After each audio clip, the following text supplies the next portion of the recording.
Hey 7 Days fans, Dan here, and I've compiled a comprehensive list of everything you need to know to get started in 7 Days to Die.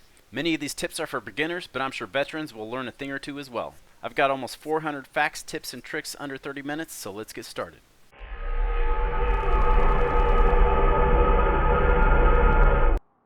Alright, if you're totally new to the game, I recommend you just go with the default settings. With the exception of the map, you can always come back and change any of them later. The various difficulty settings just adjust how hard you hit the zombies and how hard they hit you, and also the chance that they go into rage mode. It does not affect their health at all. Now if you've just installed the game and haven't played it yet, and a friend invites you to join their game, it's just going to time out. So you need to at least start a game, then exit out of it so you can have a character created to load into their game. First I want to point out a few things on the screen. The purple bar above the toolbar is your XP.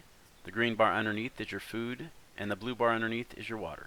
You can drag items to and from your hotbar for quick access. You can also use your number keys to bring those items up, or you can scroll your mouse wheel. Let's talk about thirst and hunger. If your hunger goes below 50%, your max stamina is reduced. If your hunger reaches 25% or less, your stamina is reduced again, and it'll say you're very hungry.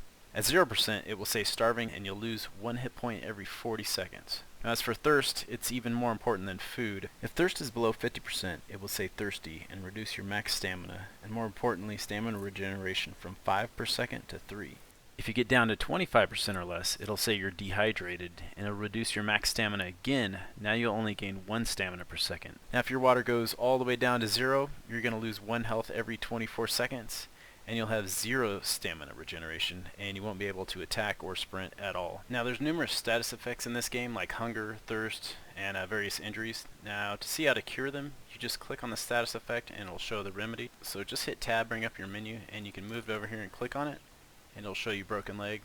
Another way to see it is just click on your character here, and it'll show any status effects or injuries that are affecting you. Broken bones are red, sprains are yellow. On a broken bone, you can put a cast or splint on it to help it heal faster.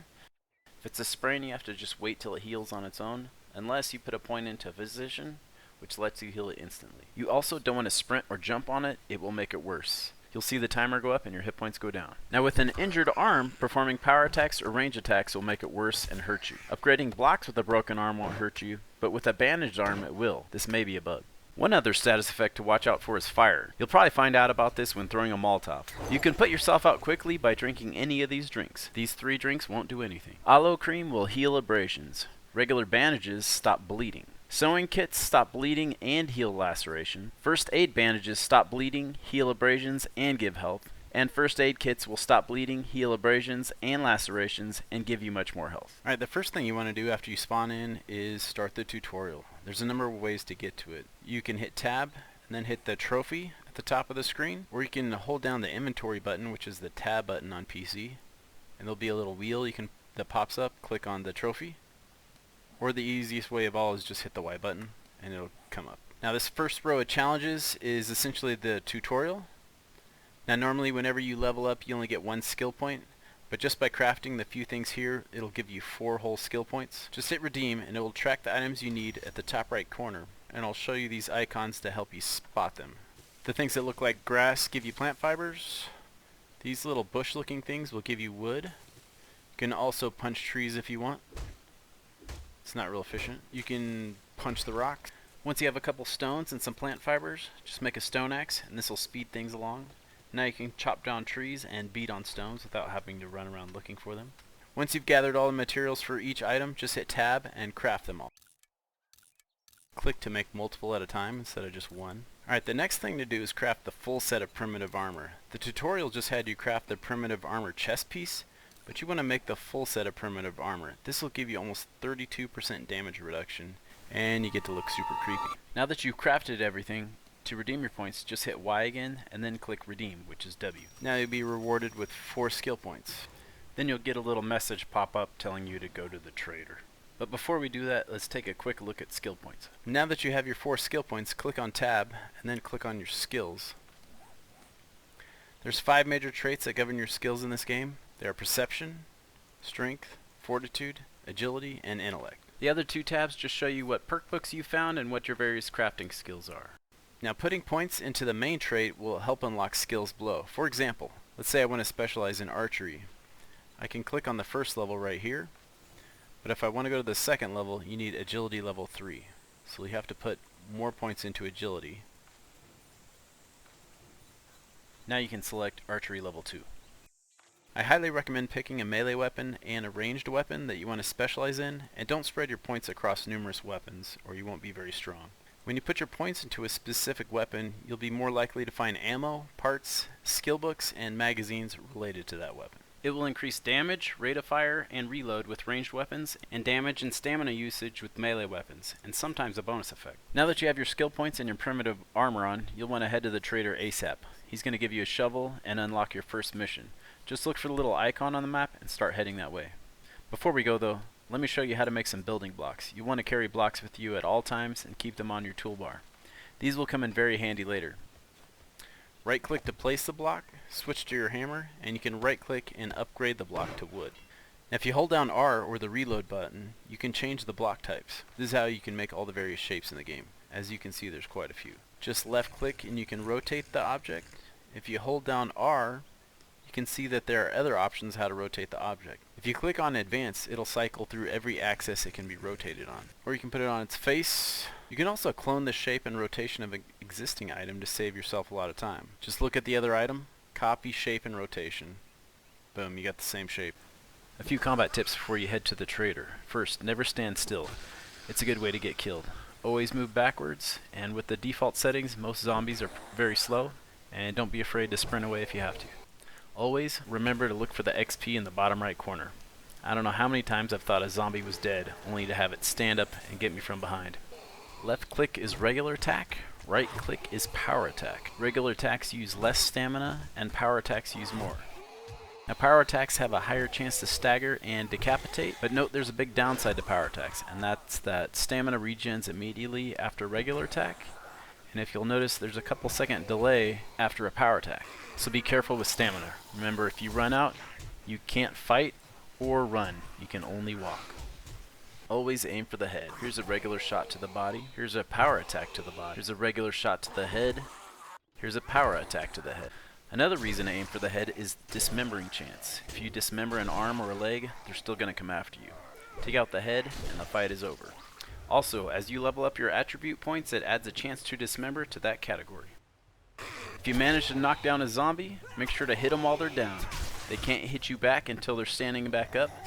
Take this time to line up a headshot that's a power attack. Anytime you're crouching, you are considered sneaking, and you'll see a visibility meter pop up near your health and stamina bar.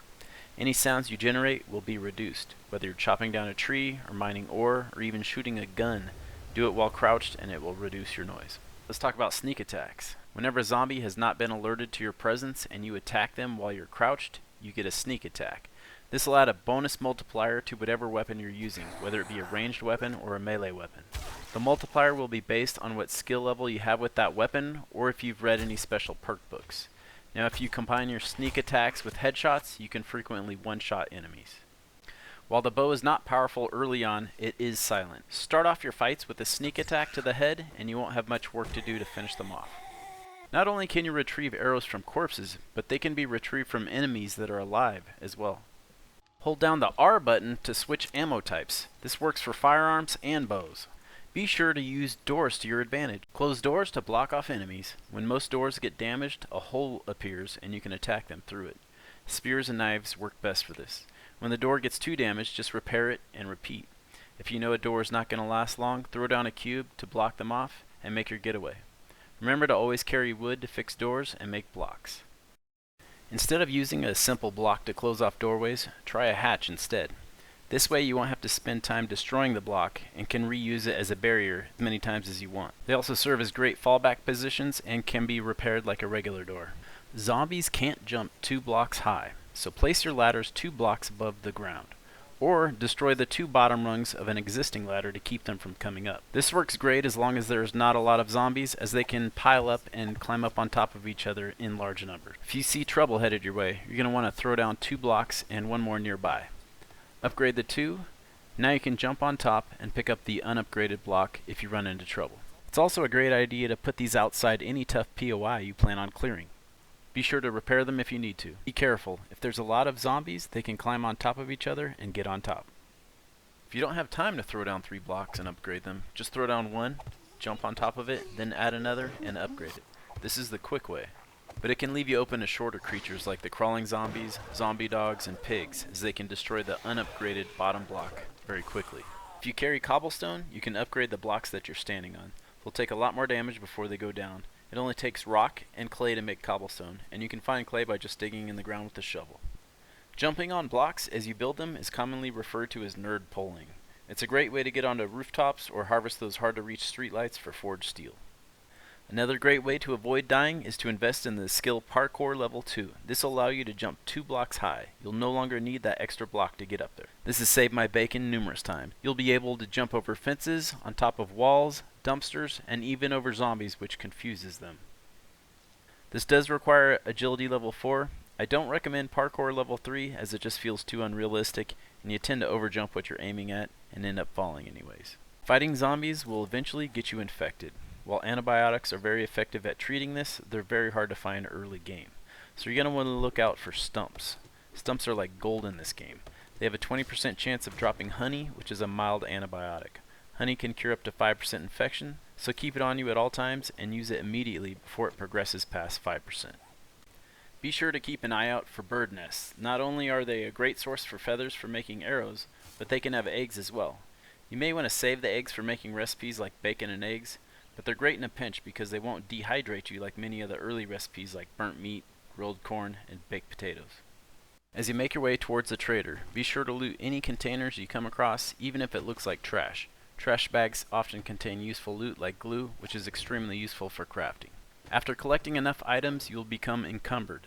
Note, this is not based on your weight, but how many inventory slots are filled over your max. As you can see, you can have items in all these slots without becoming encumbered. Once you have more than that, you'll see this little icon appear in the corner, and you'll walk slower. Where they are stored doesn't matter either, just the number of items. I believe it slows you down about 2.5% per item over your max, but don't quote me on that. Just know that the more you carry, the slower you'll go. Now you can put points into a skill called Pack Mule, but I don't really recommend putting more than 1 point as you'll regret it later, because later you can craft or buy pocket mods, and skill points are really hard to come by. So be sure to drop those less valuable items, it's better than getting killed. Be sure to harvest any corpses you come across. Once you get 5 bones, you can create a bone knife. Knives are much more effective at harvesting any corpses or animals that you kill. If you want to try farming, you can build farm plot blocks with wood, rotting flesh, nitrate powder, and clay soil. Planting 1 seed will yield you 2 crops and a 50% chance of getting a seed back. You can also convert 5 crops to 1 seed. Unless you put points into living off the land, converting food to seeds will be a losing game. Having 1 point into living off the land will make this sustainable in the long run, as you will double your crop yield. The first few days you'll probably struggle to find food. Look for any animals you can find. Remember to sneak, or you probably won't get close enough to shoot. Vehicles often contain vehicle adventure magazines, which increase your ability to craft vehicles. Be sure to loot any vehicle that you find. If you find a cop car, you want some lockpicks, otherwise if you try to break into it, an alarm will sound and several tough zombies will spawn. Once you get close to the trader, drop down a bedroll. In this game, you don't actually sleep. Instead, the bed is used as a respawn point if you die, and prevents zombie spawns within a 31 by 31 square. You'll probably want to drop a storage box as well, so you don't have to lug everything around. Hold down R to label it. Now that you have a box, let's go over the inventory buttons. This button sorts everything in alphabetical order. If you click the first box with the single arrow once, it will fill up existing stacks in the container. If you double click it, it will make new stacks of those same existing items. The box with the 3 arrows will deposit everything in your inventory that's not locked into the container. Buttons on the container work in a similar fashion, just in reverse. If you click on the single box with the arrow, it will move any items from the container to your inventory if you have the item already. Double clicking it will make new stacks of those items. The box with the 3 arrows will move all the items to your inventory that will fit. Locking inventory slots will keep you from depositing the locked item. It will keep them from being sorted as well. Lock everything that you like to keep on you at all times, like food, water, ammo, and first aid. Some useful controls are: hold shift-click to move a stack between containers. Right-click and hold to split a stack in half. And right-click to drop 1 item at a time. Spam clicking is no faster than holding down the button when you're building and harvesting. So save yourself from carpal tunnel and just hold it down. Before you talk to the trader for your quest, be sure to look around his property. While all the objects in here are indestructible, they can be looted. Loot all 4 workstations, as they have a high chance of having the forge head magazines, which you're going to need to craft the dew collector and the other workstations. I highly recommend putting a point into lockpicking early on. Not only will you find more lockpicks and loot, but they will break less, and it increases your chance of finding Forge Ahead books until you've reached level 15 in the skill. Forge Ahead books will unlock all the different workstations: Forge, Workbench, Cement Mixer, and Chemistry Station. Now that you've found a Forge Ahead magazine, this will unlock the Dew Collector, which will allow you to collect rainwater. Keep an eye out for anything that looks like it's made out of plastic or rubber. You'll need 100 scrap polymers and a few pipes and duct tape to craft it. You can buy upgrades for it, like the Gatherer mod. It improves how fast water is collected. The Tarp mod doubles how much water you get in each slot, and the best one of all, the Water Filter, which will purify the water for you. If you don't have a Dew Collector, sometimes the vendors will sell clean water, but it's not cheap. You can drink murky water from jars that you find as well. You'll generally find them in toilets, or you can drink dirty water from any puddle or body of water like a lake or a stream. To do so, select an empty slot on your toolbar and you'll be able to drink with your hands. The downside from drinking from any dirty water source is that you have a 12% chance to get dysentery with every drink you take, and you lose 5 health for every drink you take as well. Dysentery is not fun. You'll lose 0.5 food per second and 1.5 hydration per second. Dysentery can be cured by drinking goldenrod tea or pure mineral water. You won't be able to make mineral water until much later, but you can make goldenrod tea pretty early on with just a cooking skill of 4. It requires 1 water and a goldenrod flour. Speaking of cooking, let's talk about the campfire. First, drag wood or any type of fuel to the slot and click turn on. All the items here can be burned for fuel, coal being the most efficient. Installing any upgrades like the cooking pot or grill require you to cancel any cooking jobs first. You can make murky water clean by boiling it in a cooking pot, so keep a lookout for one. If the vendor has one, buy it ASAP. If not, look in the kitchens of houses or restaurants. If you still haven't found one by the time you can make a forge, you can create one there. Also keep an eye out for a grill. They can be found in kitchens and barbecues and at vendors. They can also be crafted at the forge as well. This will allow you to grill meat and corn. Note that grilled meat doesn't dehydrate you, like the charred meat cooked without the grill. If you're struggling to find food, put 1 point into Animal Tracker. This will show animals like chickens, rabbits, and snakes on your map and compass when you sneak, so you can hunt them. Cookbooks unlock your cooking recipes. They have a high chance of spawning in kitchens, food piles, and shamway crates. You can also put a point into Master Chef if you'd like to cook faster and find more cooking magazines. Don't just drink water, drink tea. There are flowers everywhere. Water only gives 20 hydration. Red tea and goldenrod tea both give you 24. Red tea gives efficient digestion, which is 15% less food and water loss. Goldenrod tea will give you cure dysentery as well. You can make duct tape from glue and cloth. If you don't have glue, you can make it in the cooking pot with bones and water. In the forge, you need to smelt or melt down items in order to craft the recipes. The available materials will be shown here. Scrap any materials you don't need. Scrapping gives less material than smelting it down, but allows you to break down items in your inventory if you're getting encumbered. Scrap armor you don't need to get armor parts, and scrap weapons you don't need to get weapon parts. Does the vendor have something you want? At the beginning of the game, you probably won't have anything valuable, so you can pick nearby flowers and cotton and sell for 2 dukes each. He'll also give you more per flower the bigger the stack. The vendor restocks every 3 days. You can check his timer here. Need cloth? You can get it from beds, curtains, tents, and rolls of carpet. Primarily it's used to make armor and duct tape. If you still can't find enough, you can turn cotton into cloth from your inventory. You can get leather from chairs, couches, and harvesting animals. Let's talk about crafting skill magazines. Crafting skill magazines are how you unlock your crafting recipes. Each category has different requirements on how many magazines are needed for each recipe to be unlocked. Also, if you look in the top corner, it will tell you exactly what type of magazines are needed to improve the crafting skill. Perk books are a little different, as they don't unlock recipes but give you unique perks related to different categories. Each category contains 7 unique books and 1 bonus perk if you collect all 7 books in that category. The best places to find skill magazines and perk books are in mailboxes, newsstands, stacks of books, bookshelves, bookstores, vendors, and loot boxes after clearing a P.O.I. Books show an icon for read or unread. If a book's been read, you can still read it for little XP. Give books you've read to your teammates if you're playing multiplayer. Carry wooden spikes to do damage to enemies and slow them down. Keep in mind you won't get any XP from zombies killed by them. Just like in real life, activities like sprinting, building, or fighting will deplete your food and water at a faster rate. This is because food and water are used directly to restore your stamina bar. If you're injured, your food will deplete faster, as food is converted to hit points. Try not to eat unless your hunger is below 50% or you're injured, because food is going to heal you, and some foods will heal a lot of hit points. Once you get to the trader, do the first quest ASAP. He'll give you a shovel and a simple buried treasure mission. Just dig in the circle till you find the buried supplies. Every few blocks that you dig, the circle will shrink. Be sure not to dig straight down and get stuck in the hole, as once you loot the chest, a zombie's going to spawn. When you come back to the trader, he'll offer you your first firearm as a reward. I recommend the pipe machine gun as it has the best DPS versus the other weapons. While the shotgun can stagger enemies and it's effective at close range, the reload is painfully slow. Same for the rifle. The pistol does have 6 shots, but it doesn't hit very hard. These pipe weapons are meant to feel underpowered and slow. You'll get much better weapons later. The trader closes at night around 10 p.m. and opens at 4 a.m. He'll kick you out, so don't think that you can hide here at night. Even though you have a gun now, stick with your bow and melee weapons and save your firearms for panic moments or for Horde Day. Remember, they make a lot of noise. Speaking of Horde Day, every 7 days is Horde Day. Prepare by stocking up on ammo and supplies. The day number will show red and you'll hear thunder and the sky will turn red as well. It starts at 10 p.m. and zombies come non-stop until 4 a.m. You can change the max number of zombies on Horde Night in the settings.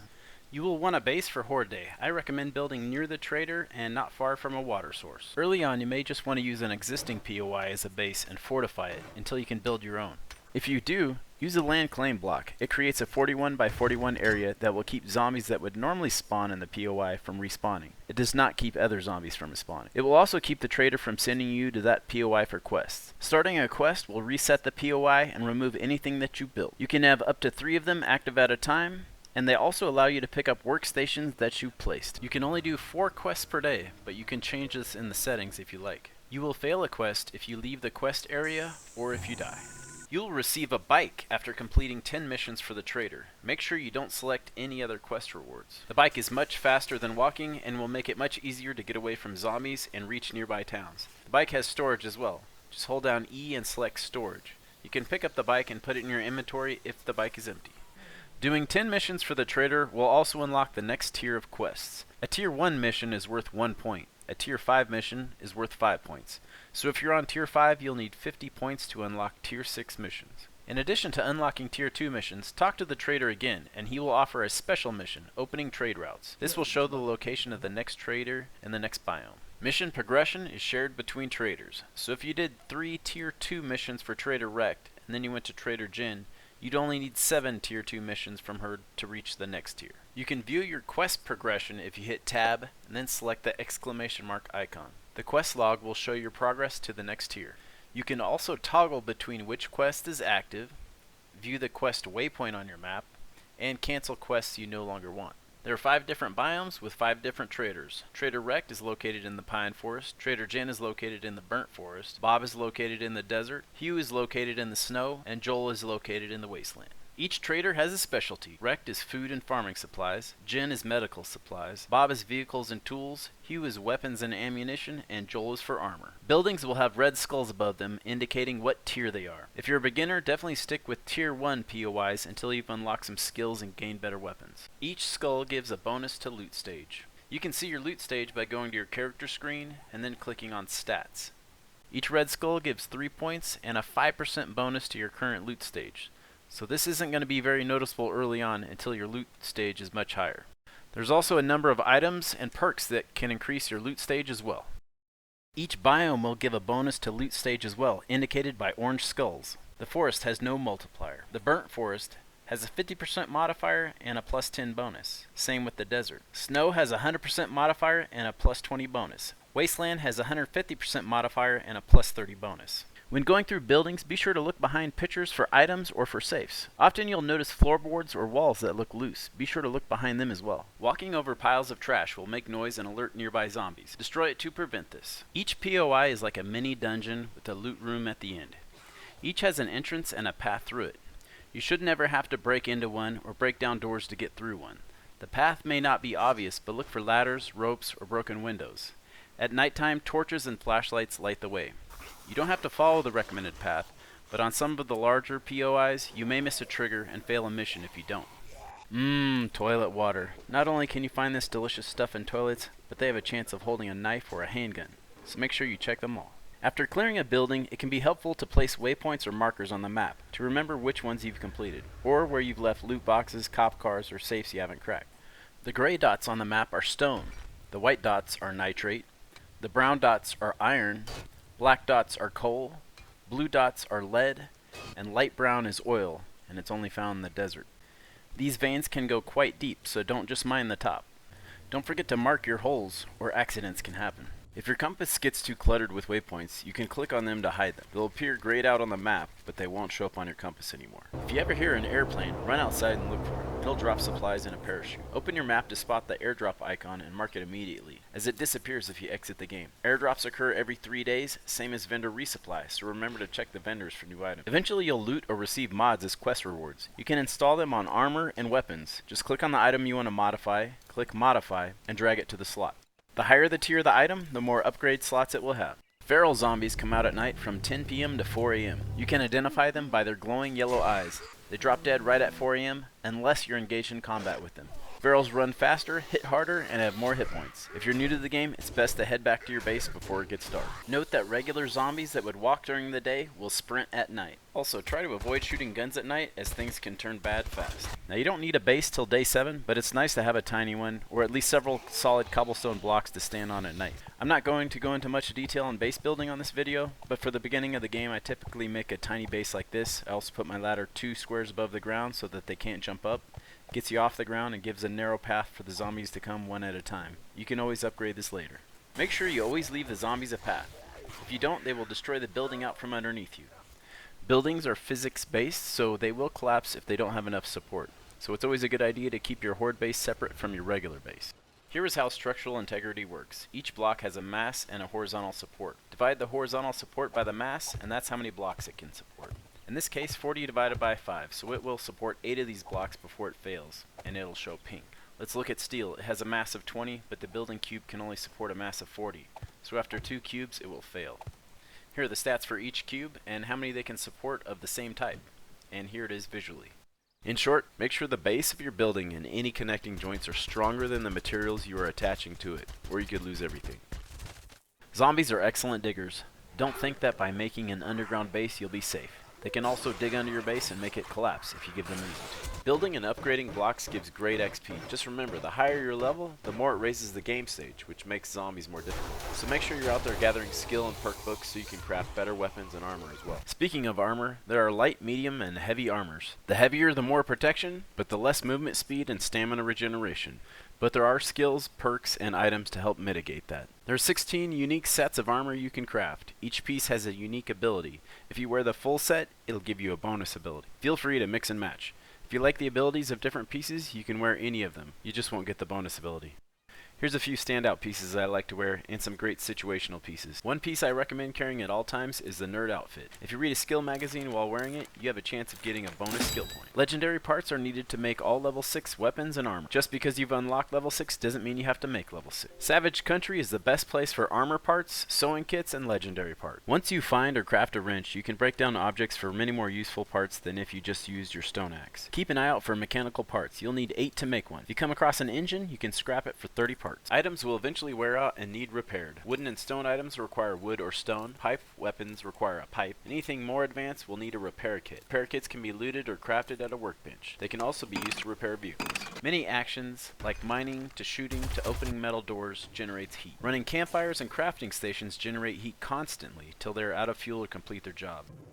Even dew collectors generate heat. When heat reaches a certain point, there's a chance that a screamer will spawn. Every time she screams, she will spawn a number of zombies based on what game stage you're in. Try to kill her ASAP before she can scream. Sometimes she can call other screamers, which can cause a chain reaction. There's a 21-minute cooldown after you kill one.